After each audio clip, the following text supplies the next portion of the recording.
तो स्वागत है आपका हमारे चैनल पर। दोस्तों, अगर आप कॉम्पिटिटिव एग्जाम की तैयारी कर रहे हैं तो आज का ये वीडियो आपके लिए गोल्ड माइन है। यहाँ आपको मिलेगा वर्तमान में कौन क्या है 2025, जिसमें हिंदी और इंग्लिश दोनों में जानकारी है। सिर्फ करंट जीके ही नहीं बल्कि पुराने इंपॉर्टेंट टॉपिक और एग्जाम में पहले पूछे गए रेयर क्वेश्चन भी इसमें जोड़े हैं। और ये डाटा आपको किसी भी किताब में नहीं मिलेगा, क्योंकि मैंने इसे कई भरोसेमंद स्रोतों से चुनकर अपने स्तर पर अपडेट किया है। तो अंत तक देखिएगा, वरना आप वो सवाल मिस कर देंगे जो अगले एग्जाम में आपके नंबर बढ़ाने वाले हैं। तो ज़्यादा देर न करते हुए चलते हैं पहले क्वेश्चन पर। जैसे पहला क्वेश्चन है, भारत के नियंत्रक एवं महालेखा परीक्षक सीएजी कौन बने हैं? चेतन शर्मा, नरेंद्र बन्ना, कल्याण चौबे, के संजय मूर्ति। तो इसका जो सही आंसर हो जाएगा ऑप्शन नंबर डी, के संजय मूर्ति। राष्ट्रपति द्रौपदी मुर्मू द्वारा संविधान के अनुच्छेद 148 के तहत इनकी नियुक्ति। सीएजी की क्या भूमिका होती है? केंद्र और राज्य सरकार के वित्तीय खातों का ऑडिट, सार्वजनिक उपक्रमों और सरकारी सहायता प्राप्त संस्थानों की लेखा परीक्षा, संसद को वित्तीय पारदर्शिता और जवाबदेही सुनिश्चित करना, संविधान के अनुच्छेद 149 के तहत शक्तियां प्राप्त। नेक्स्ट है, कुछ क्वेश्चन ऐसे हैं हमने जो जोड़ के रखा है जो पहले पूछे गए हैं। जैसे इसमें ज़्यादा लंबा समय नहीं लगाएंगे, वीडियो बहुत लंबा बनेगा। भारतीय संविधान का कौन सा अनुच्छेद सीएजी से कार्यालय को स्थापित करता है, क्या एक से संबंधित है? तो आर्टिकल 148। ये एग्जाम में इस प्रकार से पूछा गया है। एग्जाम का नाम दिया हुआ है भारत का लोकधन का संरक्षक किसे कहा जाता है? नेक्स्ट है, तीसरा है, सीएजी का कार्यकाल कितना होता है? चौथा है, सीएजी की नियुक्तियां कौन करता है? राष्ट्रपति। सीएजी की रिपोर्ट किस समिति द्वारा जांची जाती है? छठवां है, आंसर सबके दिए हुए हैं, इंग्लिश में भी है, क्वेश्चन को दिया हुआ है इंग्लिश में भी, हमने उसको ऐड कर रखा है। बहुत से बच्चे इंग्लिश मीडियम के भी हैं, तो अगर इंग्लिश मीडियम के ना भी हैं तो कुछ शब्द ऐसे होते हैं जो हिंदी में समझ में नहीं आते हैं, उसको इंग्लिश उसका देखने के बाद क्लियर हो जाता है। तो सातवां है, सीएजी किन निधियों की लेखा परीक्षा करता है? सीएजी को हटाने की प्रक्रिया किसके समान होती है? सीएजी की रिपोर्ट का उपयोग कौन कर सकता है? आप अपने वीडियो को रोक सकते हैं उस समय के लिए, अगर मैं जल्दी कर जा रहा हूँ तो मैं इसलिए कर रहा हूँ कि वीडियो बहुत लंबी ना हो जाए। सीएजी को किस प्रकार की स्वतंत्रता प्राप्त है?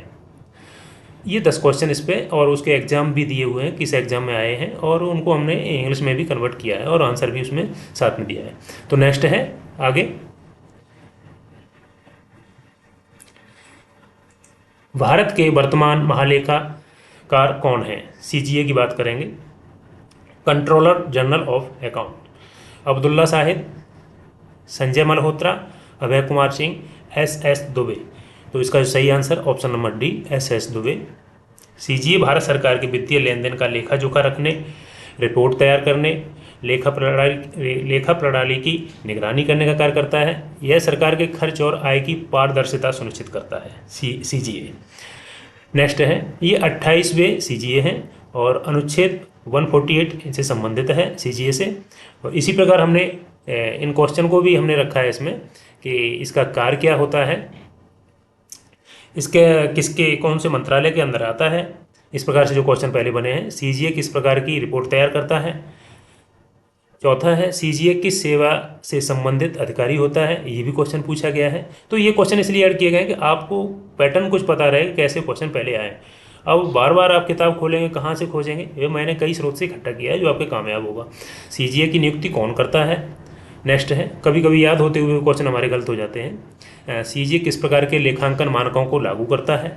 सीजीए का मुख्यालय कहाँ स्थित है? सीजीए किस प्रकार की लेखा प्रणाली का उपयोग करता है? अब तीसरे कॉलम में देखेंगे, चौथे कॉलम में उसके आंसर हैं, लास्ट कॉलम में एग्जाम का नाम है, किसमें पूछा गया है। सीजीए की रिपोर्ट किसे प्रस्तुत की जाती है? जैसे कि वित्त मंत्रालय को।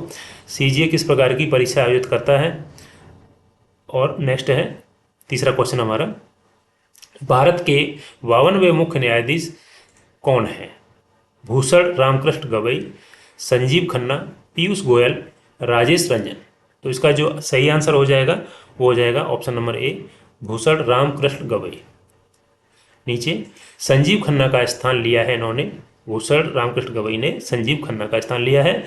भारत के प्रथम मुख्य न्यायाधीश पूछ लिए जाते हैं तो एस.जे. कनिया। और नेक्स्ट है जो क्वेश्चन सेम हमने बताए थे, भारत के मुख्य न्यायाधीश की नियुक्ति कौन करता है? राष्ट्रपति करता है। मुख्य न्यायाधीश का कार्यकाल कब होता है? आप देखते जाएंगे, आंसर बहुत ज़्यादा लंबा हो जाएगा नहीं तो वीडियो। भारत के पहले मुख्य न्यायाधीश कौन थे, ये भी क्वेश्चन आ चुका है। अब तक कितनी महिला मुख्य न्यायाधीश बनी है? कोई नहीं बनी है। नंबर 5 है क्वेश्चन, वर्तमान में भारत के मुख्य न्यायाधीश कौन हैं? B.R. गवई। और छठवां, सबसे लंबे समय तक सेवा देने वाला मुख्य न्यायाधीश कौन है? सबसे कम समय तक सेवा देने वाला कौन है? मुख्य न्यायाधीश की नियुक्ति में परंपरा क्या है? सुप्रीम कोर्ट में कुल कितने न्यायाधीश होते हैं? मुख्य न्यायाधीश को वेतन और भत्ते किस निधि से लिए जाते हैं? तो ये हो गया। अगला नेक्स्ट है हमारा चौथा क्वेश्चन है। चौथा है, भारतीय रिजर्व बैंक आरबीआई के गवर्नर कौन है? जी किशन रेड्डी, तुषार मेहता, M.A. गणपति, संजय मल्होत्रा। तो इसका जो सही आंसर हो जाएगा Sanjay Malhotra, option number D. ये आरबीआई के 26वें गवर्नर हैं। और गवर्नर की भूमिका की बात करते हैं तो भारतीय मुद्रा पर इनके हस्ताक्षर होते हैं। आरबीआई के केंद्रीय निदेशक मंडल के अध्यक्ष होते हैं। देश की मौद्रिक नीति, ब्याज दरें और वित्तीय स्थिरता सुनिश्चित करने में इनकी मुख्य भूमिका होती है। नोट में, श्री केशवन रामचंद्रन को भारतीय रिजर्व बैंक का नया कार्यकारी निदेशक नियुक्त किया गया है। स्थापना की अगर क्वेश्चन बन जाता है तो 1 अप्रैल 1935, और मुख्यालय इसका पूछा जाता है तो मुंबई। इससे कौन से क्वेश्चन पहले जुड़े हैं, जो पहले आ चुके हैं, उन पर भी नज़र डाल लेते हैं। इसमें इंग्लिश का पैटर्न रखना भूल गए हैं। चलिए एक दो स्लाइड हो सकता है ऐसा। आरबीआई की स्थापना किस आयोग की सिफारिश पर हुई थी? सिक्कों की ढलाई कौन करता है? पहले भारतीय मूल के आरबीआई गवर्नर कौन थे? आरआर का पूरा नाम क्या है? आरबीआई का मुख्यालय। इसको जिसके जो आंसर हैं हमने नीचे दिखाया गया है, जहाँ से आप देख सकते हैं, जैसे हिल्टन आयोग और वित्त मंत्रालय। तीसरे का सीडी देशमुख है। और कैश रिजर्व रेशियो, जैसे आरआर की बात कर रहे थे, मुख्यालय मुंबई है। इस प्रकार से ये क्वेश्चन हमारे हैं। काल मनी की अवधि कितनी होती है? क्षेत्रीय। यहाँ पर आप वीडियो अपना रोक के आप देख सकते हैं आंसर और क्वेश्चन। बहुत ज़्यादा आगे बढ़ेंगे हम, इन पर ज़्यादा समय न देते हुए। हमारा उद्देश्य है कम समय में ज़्यादा से ज़्यादा क्वेश्चन को कवर कर पाना। राष्ट्रीय मानवाधिकार आयोग के नए अध्यक्ष कौन बने हैं? अश्वनी वैष्णव, वी रामा सुब्रमण्यम, प्रहलाद जोशी, मनोज नरवणे। तो इसका जो सही आंसर है वी रामा सुब्रमण्यम। स्थापना 12 अक्टूबर 1993 और मुख्यालय नई दिल्ली। 10 दिसंबर को हर साल मानवाधिकार मनाया जाता है, जो कि आपको ज्ञात होगा। यह एक परामर्शदात्री निकाय है, यानी यह सजा नहीं दे सकता है। उद्देश्य पर बात कर लेते हैं। भारत में मानवाधिकारों की रक्षा और संवर्धन करना, सरकार को मानवाधिकारों से जुड़े मामलों पर परामर्श देना, मानवाधिकारों उल्लंघन की जांच करना और रिपोर्ट देना। नेक्स्ट है क्वेश्चन है इसके जुड़े हुए जो पहले पूछे जा चुके हैं। राष्ट्रीय मानवाधिकार आयोग की स्थापना कब हुई थी? जैसे कि 1993 में। एनएचआरसी का अध्यक्ष कौन होता है? एनएचआरसी की स्थापना किस अधिनियम के तहत होती है? आप देख रहे हैं आंसर आपकी स्क्रीन पर है। एनएचआरसी किसे रिपोर्ट प्रस्तुत करता है? जैसे कि संसद। एनएचआरसी का मुख्यालय कहाँ स्थित है? हाँ, कुछ क्वेश्चन ऐसे हो सकते हैं, आंसर ऐसे हो सकते हैं जो कि ऑप्शन के हिसाब से उनके आंसर होंगे। एनएचआरसी किस प्रकार की संस्था है? एनएचआरसी का मुख्य उद्देश्य क्या है? मानवाधिकारों की रक्षा करना। एनएचआरसी के अध्यक्ष को कौन हटा सकता है? राष्ट्रपति। एनएचआरसी कितने सदस्यों से मिलकर बना है? एनएचआरसी का कार्यकाल कितना होता है? नेक्स्ट है क्वेश्चन हमारा आता है क्वेश्चन नंबर 6। भारतीय क्रिकेट बोर्ड बीसीसीआई के नए सचिव कौन बने हैं? देवजीत सैकिया, जयशाह, रोजर बिन्नी और गिरिराज सिंह। तो इसका जो सही आंसर हो जाएगा Devajit Saikia, option number A सही है। ये जो इमेज लगा हुआ है वो रोजर बिन्नी का है, ना कि सचिव का। तो अध्यक्ष रोजर बिन्नी है और सचिव है देवजीत सैकिया। स्थापना की अगर बात आती है तो 1928 और मुख्यालय मुंबई। अगला है 7वां क्वेश्चन है, नीति आयोग की वर्तमान सीईओ कौन है? आदर्श कुमार गोयल, सिद्धार्थ मोहंती, वीवीआर सुब्रमण्यम, परमेश्वरन अय्यर। तो इसका जो सही आंसर हो जाएगा वीवीआर सुब्रमण्यम।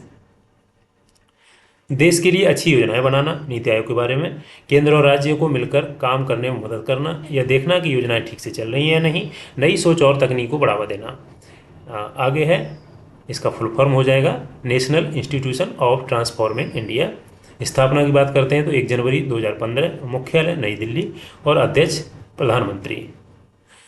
इससे जुड़े हुए क्वेश्चन पूछे गए हैं। जो नीति आयोग की स्थापना कब हुई थी? 1 जनवरी 2015। नीति आयोग ने किस आयोग की जगह ली है? योजना आयोग की। नीति आयोग का अध्यक्ष कौन होता है? प्रधानमंत्री होता है। सीईओ वर्तमान में कौन है? वीवीआर सुब्रमण्यम है। और नीति आयोग का मुख्य उद्देश्य क्या है? सहकारी संघवाद को बढ़ावा देना। नेक्स्ट है नीति आयोग के तहत कौन कौन गवर्निंग काउंसिलिंग में होते हैं? नीति आयोग के 7 स्तंभों को इसमें कौन शामिल नहीं है? या नीति आयोग किस प्रकार की योजना बनाता है, नीति आयोग किस प्रकार की संस्था है। सारे आंसर आपके सामने लिखे हुए हैं। नीति आयोग का पूरा नाम क्या है, एग्जाम कौन से में आया है, आपको एक लेवल पता लगे इसलिए मैंने इसको ऐड किया है। इस पर ज़्यादा समय न देके आगे चलते हैं। क्वेश्चन नंबर 8, भारत के सॉलिसिटर जनरल कौन है। तुषार मेहता, अजीत डोभाल, पीयूष गोयल, अजीत कुमार मोहंती। तो इसका जो सही आंसर हो जाएगा तुषार मेहता है, ऑप्शन नंबर ए। देश का दूसरा कानून अधिकारी है जो अटॉर्नी जनरल की सहायता करता है। इससे जुड़े हुए क्वेश्चन पे एक बार नजर मार लेते हैं। भारत का दूसरा सर्वोच्च विधि अधिकारी कौन होता है, इस प्रकार से क्वेश्चन इसका बना है। सॉलिसिटर जनरल की नियुक्ति कौन करता है, सॉलिसिटर जनरल का कार्यकाल कितना होता है, क्या सॉलिसिटर जनरल का उल्लेख संविधान में है, या सॉलिसिटर जनरल का मुख्य कार्य क्या है, वो सब एग्जाम और उसके आंसर दिए हुए हैं। वर्तमान में भारत के सॉलिसिटर जनरल कौन है, तुषार मेहता। सॉलिसिटर जनरल अधिकारी की सहायता करता है, अटॉर्नी जनरल करता है। सॉलिसिटर जनरल को कितने अतिरिक्त सॉलिसिटर जनरल सहायता होते हैं। दोस्तों, इन क्वेश्चनों को शामिल करने का मेरा ये उद्देश्य नहीं कि आपको पढ़ाने का, सिर्फ आपके सामने ये अनुमान लगाने का किस एग्जाम में ये आया हुआ है। सॉलिसिटर जनरल किस मामले में अदालत में सरकार का प्रतिनिधित्व करता है, उच्च न्यायालय और सुप्रीम कोर्ट में। भारत के पहले सॉलिसिटर जनरल कौन थे, पूछा जाता है तो आप आंसर देंगे। नेक्स्ट है 9वां, वर्तमान लोकसभा अध्यक्ष कौन है। रश्मि शुक्ला, सुकुमार सेन, ओम बिरला और उमेश ललित। तो इसका जो सही आंसर है वो है ओम बिरला। पहली महिला लोकसभा अध्यक्ष पूछा जाता है मीरा कुमार, और ये 18वीं लोकसभा। स्वतंत्र भारत के प्रथम लोकसभा अध्यक्ष अगर पूछे जाते हैं पहले गणेश वासुदेव मावलंकर। नेक्स्ट है क्वेश्चन पर नजर मारते हैं जिससे आपको पता लग सके। लोकसभा अध्यक्ष से नियुक्ति होती है, कैसे पूछा गया है, कौन से एग्जाम में पूछा गया है, आप देख रहे हैं। लोकसभा अध्यक्ष का कार्यकाल कितना होता है, 5 या अगली लोकसभा तक। कौन से एग्जाम में है, एसएससी सीजीएल। लोकसभा अध्यक्ष किस अनुच्छेद के अंतर्गत आता है, 93। लोकसभा अध्यक्ष को हटाने की प्रक्रिया क्या है, लोकसभा अध्यक्ष का मुख्य कार्य क्या है, वर्तमान लोकसभा अध्यक्ष कौन है, लोकसभा अध्यक्ष को शपथ कौन दिलाता है, लोकसभा अध्यक्ष के पास टाई वोट की स्थिति में क्या अधिकार है, लोकसभा अध्यक्ष संयुक्त सत्र की अध्यक्षता करते हैं, हाँ करते हैं। भारत के पहले लोकसभा अध्यक्ष कौन थे, जीवी मावलंकर। अब आता है हमारा क्वेश्चन नंबर 10, भारत के वर्तमान रक्षा प्रमुख कौन है। ये बहुत एग्जाम में पूछे जाते हैं। सुरक्षाओं से जुड़ी हुई एजेंसियां और इनके प्रमुख जो हैं उनके नाम पूछे जाते हैं। अलका मित्तल, अनिल चौहान, श्रीकांत माधव वैद, गुरदीप सिंह। तो इसका जो सही आंसर हो जाएगा वो है Anil Chauhan. CDS 4 star general अधिकारी होता है जो तीनों सेनाओं के मामले में रक्षा मंत्री के प्रधान सलाहकार के रूप में कार्य करता है। पहले सीडीएस बिपिन रावत थे जो हेलीकॉप्टर क्रैश होने से शहीद हो गए थे। अनिल चौहान भारत के दूसरे सीडीएस हैं। सीडीएस की भूमिका पर चर्चा कर लेते हैं। तीनों सेनाओं जल थल वायु के बीच समन्वय स्थापित करना, रक्षा मंत्रालय को सैन्य मामलों पर सलाह देना, संयुक्त सैन्य संचालन और रणनीति को बढ़ावा देना, रक्षा अधिग्रहण और योजनाओं में भागीदारी। नेक्स्ट है क्वेश्चन नंबर 11, भारतीय थल सेना के नए प्रमुख कौन बने हैं। संदीप अग्रवाल, सौरभ गर्ग, उपेंद्र द्विवेदी और एम रमन। तो इसका जो सही आंसर हो जाएगा वो है उपेंद्र द्विवेदी। स्थापना पूछी जाती है 1 अप्रैल 1895, मुख्यालय नई दिल्ली। हमारा नेक्स्ट क्वेश्चन है क्वेश्चन नंबर 12, भारतीय नौसेना के नए प्रमुख कौन बने हैं। दिनेश कुमार त्रिपाठी, पीयूष गोयल, वीरेंद्र कुमार और भूपेंद्र यादव। आंसर है दिनेश कुमार त्रिपाठी, ऑप्शन नंबर ए। मुख्यालय पूछा जाता है नई दिल्ली। भारतीय वायुसेना के नए प्रमुख कौन बने हैं। विवेक राम चौधरी, अमरप्रीत सिंह, रेखा शर्मा, विनय कुमार त्रिपाठी। तो ऑप्शन नंबर हमारा अमरप्रीत सिंह जो है बी सही हो जाएगा। और स्थापना अगर पूछी जाती है तो 8 अक्टूबर 1932, मुख्यालय नई दिल्ली। वायुसेना दिवस पूछ लिया जाता है तो 8 अक्टूबर। अगला क्वेश्चन है क्वेश्चन नंबर 14, भारत के नए महान्यायवादी कौन हैं। जगदीप धनखड़, उदय उमेश ललित, आर वेंकट रमणी, इनमें से कोई नहीं। 14 का हो जाएगा हमारा आर वेंकट रमणी। नेक्स्ट है आर वेंकट रमणी भारत के 16वें महान्यायवादी बने हैं। इन्होंने के वेणुगोपाल का स्थान लिया है। कानूनी मामलों पर केंद्र सरकार को सलाह देता है महान्यायवादी। इससे जुड़े हुए क्वेश्चन भी हमने रखे हैं। भारत का सर्वोच्च विधि अधिकारी कौन होता है, इस प्रकार से ये क्वेश्चन पूछा गया है। Attorney general. और अटॉर्नी जनरल की नियुक्ति कौन करता है, नॉर्मल क्वेश्चन है। अटॉर्नी जनरल बनने के लिए न्यूनतम योग्यता क्या है, अटॉर्नी जनरल का कार्यकाल कितना होता है, कौन सी परीक्षा है, इसका आंसर क्या है, क्या अटॉर्नी जनरल संसद की बहस में भाग ले सकते हैं, हाँ पर वोट नहीं कर सकते। अगला क्वेश्चन बना है, अटॉर्नी जनरल को हटाने की प्रक्रिया संविधान में दी गई है? नहीं दी गई है। अटॉर्नी जनरल किस अनुच्छेद के अंतर्गत नियुक्त होते हैं? अनुच्छेद 76। अटॉर्नी जनरल को भारत के किस न्यायालय में सुनवाई का अधिकार है? सभी न्यायालयों में। क्या अटॉर्नी जनरल निजी प्रैक्टिस कर सकते हैं? हाँ, पर सरकार के खिलाफ नहीं। इस प्रकार से सेम क्वेश्चन बने हैं, ऑप्शन में ये आपको मिल सकते हैं। भारत के पहले अटॉर्नी जनरल कौन थे? MC सेटलवार्ड। नेक्स्ट दोस्तों, हमारे वीडियो का कंटेंट आपको समझ में आ रहा होगा, सिर्फ हमको बताने की जरूरत नहीं है कि ये मैंने किस प्रकार से तैयार किया है। सीमा सुरक्षा बल BSF के नए महानिदेशक कौन बने हैं? दलजीत सिंह चौधरी, विमल कोठारी, इकबाल सिंह, दिनेश प्रसाद सकलानी। उसका जो सही आंसर है वो है दलजीत सिंह चौधरी। मुख्यालय की बात करें तो नई दिल्ली, और स्थापना की बात करते हैं तो 1 दिसंबर 1965। सशस्त्र सीमा बल SSB के महानिदेशक कौन बने हैं? अर्चना रामसुंदरम, रेखा शर्मा, प्रसून जोशी, संजय सिंघल। और इसका सही आंसर है Sanjay Singhal, option number D. कार्यकाल की बात करते हैं, 1 सितंबर 2025 से लेकर 31 दिसंबर 2028 तक या अगले आदेश तक वे अमृत मोहन प्रसाद की जगह लेंगे, जो 31 अगस्त 2025 को सेवानिवृत्त हो रहे हैं। स्थापना की बात करते हैं तो 20 दिसंबर 1963। मुख्यालय नई दिल्ली। सेवा, सुरक्षा और भाईचारा। इसकी पंक्तियां हैं, केंद्रीय रिजर्व पुलिस बल CRPF के नए महानिदेशक कौन बने हैं? सुजय लाल थाउसेन, राजीव बहल, ज्ञानेंद्र प्रताप सिंह, या इनमें से कोई नहीं। ऑप्शन नंबर C सही हो जाएगा, ज्ञानेंद्र प्रताप सिंह। स्थापना CRPF 27 जुलाई 1939 और मुख्यालय नई दिल्ली। अगला है, भारतीय तटरक्षक बल ICG के वर्तमान महानिदेशक कौन बने हैं?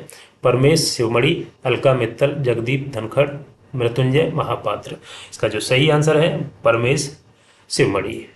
स्थापना 1978 और मुख्यालय नई दिल्ली। भारतीय तिब्बत सीमा पुलिस बल ITBP के नए महानिदेशक कौन बने हैं? राहुल रसगोत्रा, सुजयलाल थाउसेन, कुलदीप सिंह और राजीव बहल। इसका जो सही आंसर है वो है Rahul Rasgotra, option number A। स्थापना 24 अक्टूबर 1962 और मुख्यालय नई दिल्ली। NCC के वर्तमान महानिदेशक कौन हैं? गुरवीर पाल सिंह, प्रहलाद जोशी, डॉक्टर S जयशंकर और दिनेश कुमार। इसका सही आंसर है गुरवीर पाल सिंह। मुख्यालय नई दिल्ली और स्थापना 1948। वर्तमान में राष्ट्रीय सुरक्षा सलाहकार NSA की बात कर रहे हैं, कौन है? अजीत डोभाल, ब्रिजेश चंद्र मिश्र, अनिल चौहान और विवेक चौधरी। आपको सबको मालूम है, इसका जो आंसर है वो है option number A, Ajit Doval. गठन की बात करें तो 1998। इसी प्रकार एक ही पेज पे हमने ये सारी एजेंसियों के नाम लिखे हैं। Name of the director general DG के नाम है। CRPF में Gyanendra Pratap Singh, ITBP Rahul Rasgotra, SSB Sanjay Singhal, NSG V Srinivasan, CISF Rajvinder Singh भट्टी और BSF दलजीत सिंह चौधरी और NCC गुरवीर पाल सिंह।